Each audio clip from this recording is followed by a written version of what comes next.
Xalq Cumhuriyetini yaradıcıları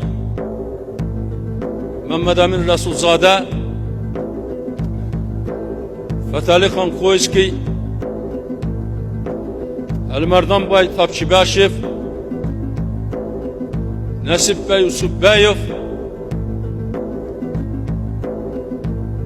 Həsən Bəy Ağayev,